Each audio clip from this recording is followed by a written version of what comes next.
आज दोस्तों जय भीम मित्रों, जब भी भारत के सबसे चर्चित अपराधियों की बात होती है तो फूलन देवी का नाम जरूर लिया जाता है। एक गरीब परिवार से आई इस महिला ने समाज में अपने साथ हुए अत्याचार का ऐसा बदला लिया कि पूरे देश में सनसनी मच गई। चंबल के बिहड़ों से निकलकर संसद तक पहुंचने वाली इस कहानी में बदला, राजनीति और संघर्ष सब कुछ शामिल है।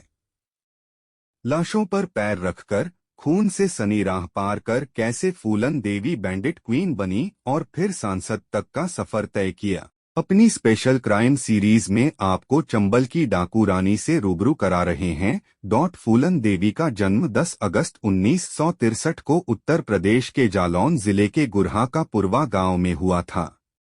वो एक गरीब मल्लाह परिवार से थी।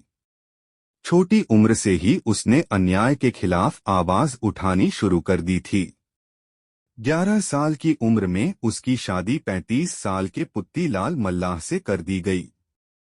शादी के बाद उसका शारीरिक और मानसिक शोषण हुआ। छोटी सी उम्र में जहन्नुम सा दर्द झेला।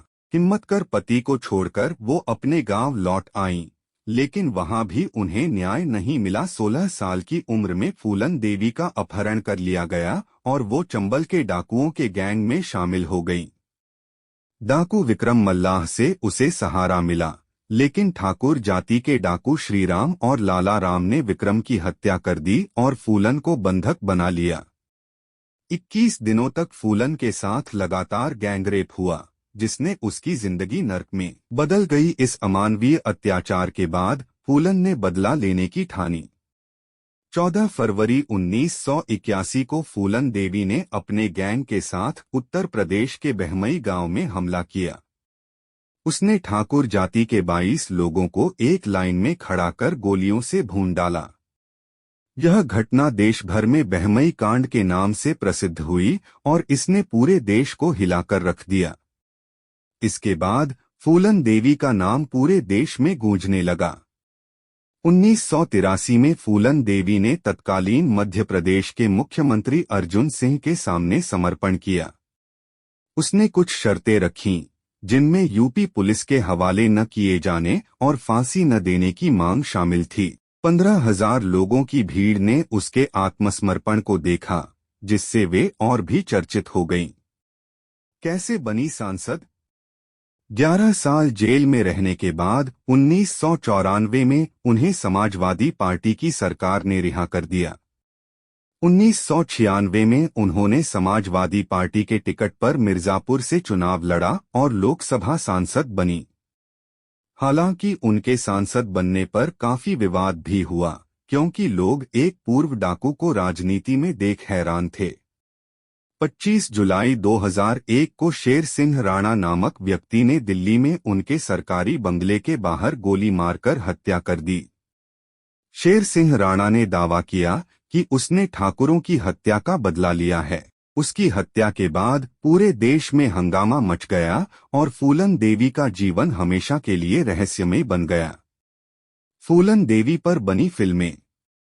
1994 में शेखर कपूर ने बैंडिट क्वीन फिल्म बनाई, जिसमें सीमा बिस्वास ने फूलन देवी की भूमिका निभाई थी।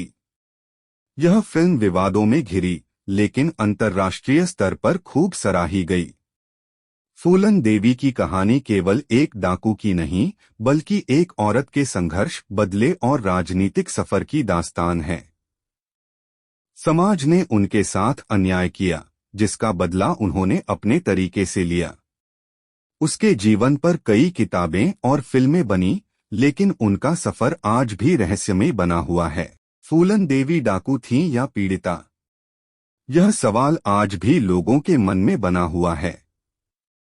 आपका इस बारे में क्या विचार है?